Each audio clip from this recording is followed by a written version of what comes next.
பா மேல பாத்ரூம் போயிருக்காருப்பா. இவர் வேற டீ சாப்பிடலான்னு வந்தாலே வந்து மேல பாத்ரூம் போயிடுவாரு.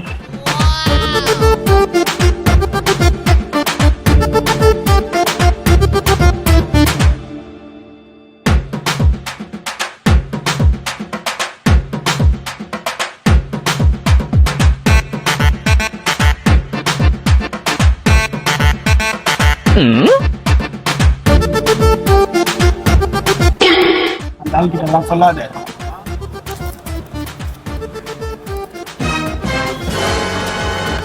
யோ எவ்வளவு நேரமா நிக்கிறது? வந்து டீ ஒண்ணு போடு. பாபா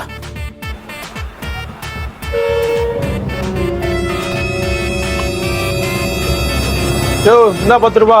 இடையில கேமராவும் இல்ல ஒன்னும் இல்ல, பாத்ரூம் வேற போயிட்டு எதை நம்பி விட்டுட்டு போற நீ? எதுக்குப்பா கேமரா? அதான் தம்பி இருக்கான்ல.